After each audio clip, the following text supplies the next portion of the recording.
En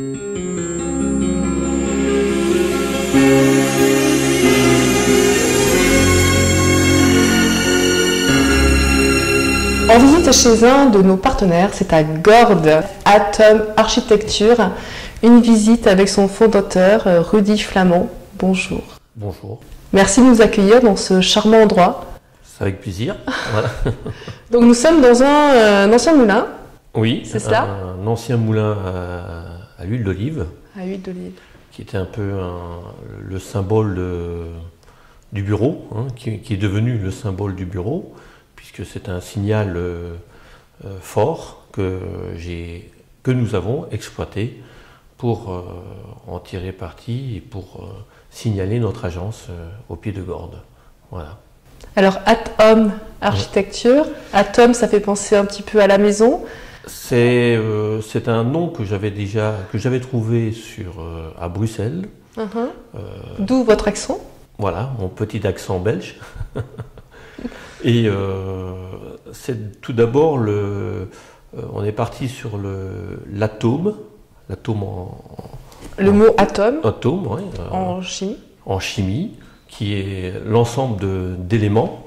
Hein, et ces ensembles d'éléments qui représentent un peu l'architecture, l'essence de l'architecture, l'association de plusieurs pièces. Et j'étais parti sur l'atome. Ensuite, en travaillant sur le nom, ça déviait sur at home, à la maison. Et j'ai gardé au départ le petit symptôme d'atome, puisqu'on avait comme l'atome de fer, qui était le logo du bureau. Voilà. C'est l'association des deux, et architecture, bien sûr, pour l'architecture. Voilà. Pour définir votre activité. Donc, pour définir notre activité. Qui est de l'architecture, donc de la création de plans oui. de bâtiments immobiliers, donc plutôt dans les résidences.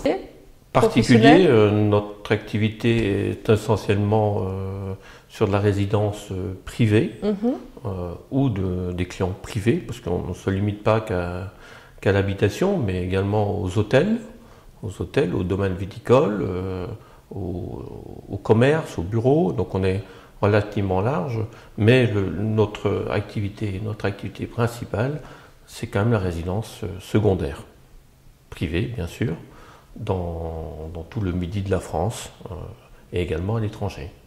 Ouais. Alors votre activité, est-ce qu'elle est réduite à la...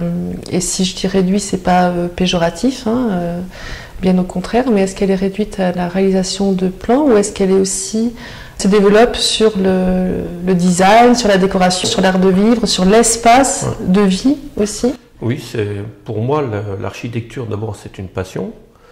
Une passion qui est assez large, elle ne se limite pas à l'habitation proprement dite, l'enveloppe, mais pour moi c'est un ensemble, aussi bien à l'intérieur qu'à l'extérieur. Nous essayons d'aller jusqu'à une mission complète avec les clients, d'ensemble, en proposant l'aménagement intérieur, le mobilier, la décoration bien sûr, et aussi les jardins.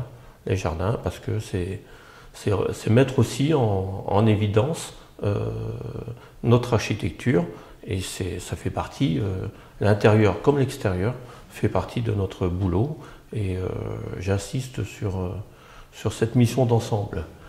C'est pas le tout de faire une belle architecture, mais si elle est mal mise en évidence ou éventuellement mal meublée, on peut dévier facilement vers quelque chose qui soit un peu chaotique, quoi. Donc votre mission, si je puis dire, entre guillemets, c'est d'accompagner donc la personne qui vous voit, donc votre client, oui. Des fondations sur papier, si je peux dire, donc qui est le plan jusqu'au produit final. Ce qu'on appelle nous le clé en main. C'est une mission qui est très importante parce que nous accompagnons le client de A à Z, du départ de la feuille blanche, je dirais, jusqu'à la remise des clés. Et ça c'est important puisqu'on accompagne le client et c'est avant tout une question de confiance, parce que l'architecture elle naît bien sûr d'une créativité, mais s'il n'y a pas d'échange entre le client Et nous, les architectes, il n'y a pas de résultat, il n'y a pas de réussite, il n'y a pas de satisfaction. Donc moi j'insiste sur la confiance, l'échange, le dialogue, et c'est de là que naît bien sûr notre architecture. L'architecture, je dirais plutôt, du client, puisqu'elle correspond bien sûr à un certain style de notre bureau, de ma patte, mais elle est aussi... Vous êtes le révélateur quelque part de l'envie, vous êtes le révélateur concret de l'envie du client quelque part, par rapport à ce qu'il souhaite lui-même. On concrétise un certain rêve, puisque bien souvent c'est un rêve, hein, aussi, c'est un projet de vie, l'architecture, l'habitation, et nous concrétisons, nous mettons sur papier, et ensuite nous concrétisons en réalité, bien sûr. En matérialité. En matérialité, voilà. On donne ce côté, c'est du rêve à la réalité, en fait. Voilà. Et nous sommes là, nous sommes les maîtres d'œuvre de cette action, et qui est très importante parce que on doit je dirais, pomper à la limite les sentiments, les souhaits du client pour le mettre... Oui, c'est ça, c'est plus qu'une histoire de client prestataire, c'est pas du tout ça, c'est une histoire d'humain quelque part. C'est très humain. Vous essayez en fait de faire ressortir l'envie du client par ses émotions, par ses rêves. On a un côté un peu psychologue. Psychologue, c'est ça, thérapeutique. Oui, thérapeutique, puisque oui, on doit rentrer, on doit se mettre à la peau du client, se mettre à sa place, et essayer de sentir ce qu'il a besoin, ce qu'il a envie, et ça c'est très important. Je dirais c'est la phase la plus importante de notre métier, puisque faire de l'architecture c'est un grand mot. On peut en faire des... Alors j'ai l'impression que ce métier-là a évolué, parce qu'il me semble qu'il y a peut-être une dizaine d'années, les architectes, donc vos comment on dit, collègues, confrères, peut-être rester simplement à la base de mise en dessin, alors qu'aujourd'hui vous allez vraiment au-delà. Comment vous le voyez et c'est intéressant en plus votre regard, parce que déjà vous arrivez, donc vous êtes installé en 99, donc lors d'un, je crois, d'une visite touristique où vous êtes tombé amoureux de ce pays-là, donc vous avez un double regard, à la fois le regard d'architecte moderne, j'ai envie de dire, et en même temps d'architecte, une personne qui vient de l'extérieur. Oui, en fait, je suis passé un peu d'un extrême à l'autre, puisque j'ai quitté Bruxelles en 99.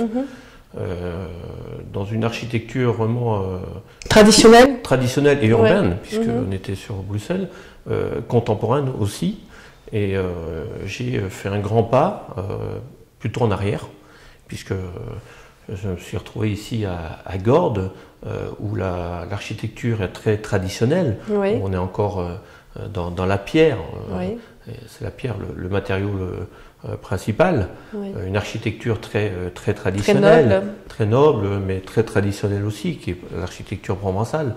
Donc pour moi, c'était un contraste énorme.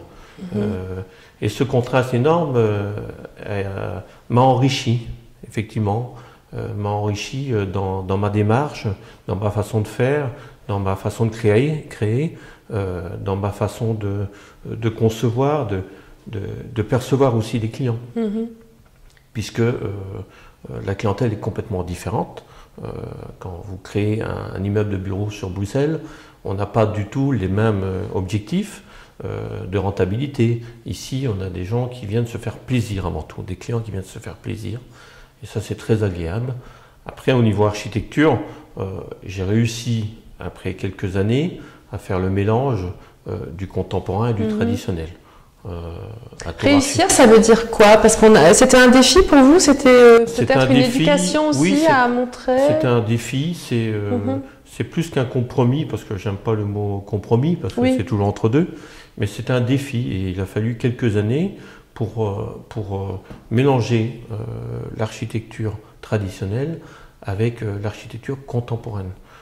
Puisque quand même nous vivons en 2016, il est aussi le devoir d'un architecte, c'est de aussi créer et de concevoir pour 2016 ou 2020 et pas pour les siècles derniers. Donc il faut quand même aussi marquer notre patte, entre guillemets, et nous avons, en tout cas au niveau du bureau, on insiste sur le fait qu'on vit en 2016 et pas en 1800, et qu'il faut vivre dans une architecture contemporaine, tout en respectant l'intégration à l'extérieur. Alors là, le lieu de votre bureau est tout à fait révélateur par rapport à ce que vous expliquez, puisque l'intérieur est hyper design, hyper moderne, avec une ambiance aussi d'art contemporain. Et puis, on est vraiment dans un espace authentique qui est le moulin d'huile. Donc, vous reflétez quelque part l'image que vous pouvez donner à vos clients, mélanger cette pierre, côté pierre et côté métal, un assemblage. C'est ce qui fait la force de notre démarche, et c'est ce contraste entre l'architecture contemporaine et l'architecture traditionnelle. Les deux se marient très bien. Il y a eu des exemples comme le Louvre, le Louvre avec la pyramide de Paye, on est arrivé à marier les deux, mais nous c'est la même chose. Ici, nous essayons de marier les deux. Ce n'est pas forcément une obligation. On peut aussi accentuer ce contraste. C'est ce que je préfère. Voilà, il faut marquer nos époques. Et puis aujourd'hui, on vit, il a le confort qu'il faut aussi tenir compte. Exploiter. Voilà. J'ai quitté Bruxelles en laissant derrière moi un bureau assez important. D'accord. Et je voulais retrouver quelque chose, me rapprocher de l'architecture. J'avais perdu, avec une équipe importante, la patte de l'architecture. La matière première de votre travail. La matière première de notre métier, qui est l'architecture. Puisque après, vous avez l'administration qui prend le dessus. Et j'ai voulu revenir en arrière. Et j'ai recommencé à zéro ici. J'ai voulu rester avec 2-3 collaborateurs pour garder justement la maîtrise de l'ensemble. J'ai remarqué que c'était pas comme ça qu'il fallait faire. Je veux dire, je me trompais parce que l'architecture ici est relativement compliquée, puisqu'on est encore dans une architecture très traditionnelle, authentique, à l'ancienne. Et j'avais besoin de me approprier une équipe, de m'entourer. Je pense que l'architecture c'est quand même le premier art. Architecture, art. Architecture. Le cinéma, c'est le 7e art. Nous, on est quand même le premier. Donc, on a un devoir quand même de respecter. Et c'est très important parce que nous avons un métier, contrairement à beaucoup de métiers, malheureusement, dans l'art, où on a un métier qui s'inscrit dans le paysage, qui marque le paysage. Donc c'est un devoir une responsabilité qui est très importante, puisque nous créons et nous construisons pour des décennies, voire des siècles. Donc on a des choses qui restent pérennes. Voilà. Et ça, c'est une responsabilité. Vous en parlez avec beaucoup d'émotion. Là, je ressens un peu cette émotion que quand vous en parlez, ça vient vraiment de l'intérieur. C'est quelque chose fait d'ancrer votre marque, finalement. C'est vraiment... Vous vous sentez vraiment responsable? Oui, bien sûr, parce que c'est à la fois une très grande responsabilité. C'est un devoir. Je fais de l'architecture intemporelle. C'est le mélange de intemporel et de contemporain. Voilà. Intemporelle. Intemporelle, oui. C'est un mot que j'ai inventé. D'accord. Sans sonne modestie. Bien. Ça sonne bien. Et parce que on met toujours une image sur l'architecture contemporaine. On la mélange avec le côté moderne. Oui, c'est une architecture moderne. Alors que l'architecture moderne, ça n'existe pas. Ça ne veut rien dire moderne. C'est une architecture contemporaine, c'est une architecture d'aujourd'hui. Il n'y a pas de style. C'est pas du design, c'est pas une question de mode. Je déteste l'architecture mode, puisqu'elle vit très mal et elle ne fait que passer. Nous, l'architecture ne peut pas faire que passer. Elle doit rester dans le paysage, elle doit s'inscrire dans un village, elle doit s'inscrire dans un contexte, et pas uniquement pour 10 ans, 15 ans, 20 ans. C'est pour ça que l'architecture, elle est intemporelle pour moi. Voilà. J'aime bien. Voilà, c'est peut-être ce qui qualifie, le mot qui qualifie le plus ma façon de penser sur l'architecture. Et comme vous disiez tout à l'heure, il faut qu'elle sorte de l'intérieur. Ça vient de mettre. Voilà, c'est mes tripes. Oui. Et c'est une passion avant tout. C'est une passion avant tout. C'est un art de vivre, l'architecture. Voilà.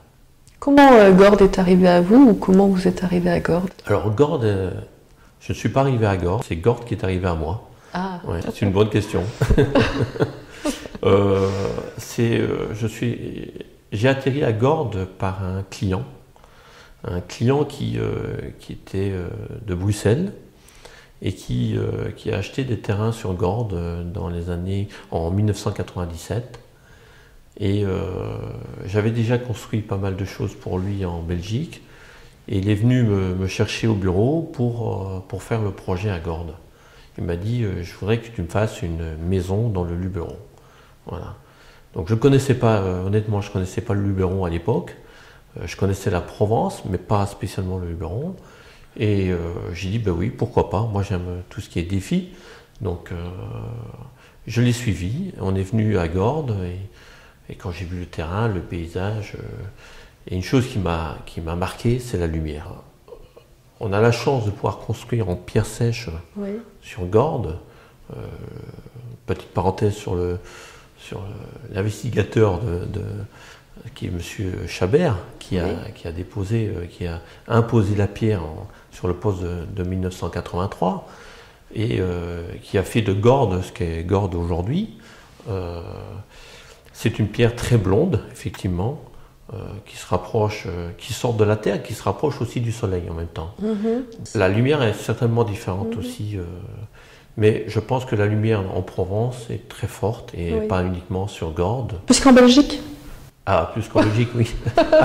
En Belgique, on ne parle pas de lumière. On ne parle pas de lumière. En Belgique, on a un plafond. Je pense que le soleil, on ne le voit pas trop, hein, il est toujours caché derrière ces nuages, mais on a ce plafond gris on ne se rend pas compte quand on vient en Belgique, mais quand on vient ici en Provence, moi j'ai difficile aujourd'hui de rentrer sur la Belgique, même si c'est mon pays natal, j'ai besoin de cette lumière. Aujourd'hui, c'est ce qui me fait avancer, c'est ce qui me fait vivre, et on le ressent. Surtout sur l'architecture, mais pas uniquement, mais sur les clients. Les clients qui viennent nous voir quand ils descendent du TGV, tout de suite ils ont le sourire. Les gens que vous croisez ont le sourire. On a une autre mine. Ça fait partie de la santé. C'est un médicament, la lumière. C'est un médicament. Bien sûr. C'est un vrai médicament. Et aujourd'hui, j'en ai besoin. Et on crée aujourd'hui ma priorité, une des plus grande contrainte que l'on a en créant, c'est la lumière. Bon, il y a la vue, il y a l'orientation, il y a le Mistral, qui est un facteur important sur le Luberon et sur la Provence en général, mais aussi la lumière. Alors, je joue énormément. Vous tenez compte de... Voilà, les bâtiments peuvent être très clairs à l'intérieur, mais on a des plans qui sont complètement différents. On joue avec la profondeur, on joue avec la matière, et ça c'est très important. La lumière, elle fait partie intégrante de l'architecture. Merci beaucoup Rudy Flamand. Voilà. Merci. Merci à vous et à très bientôt. À très bientôt. Merci pour la lumière que vous nous avez éclairée à travers cette interview. Et merci de m'avoir permis de pouvoir m'exprimer aussi. C'est la première fois en fait. Voilà. Merci beaucoup à vous. Merci infiniment. Merci.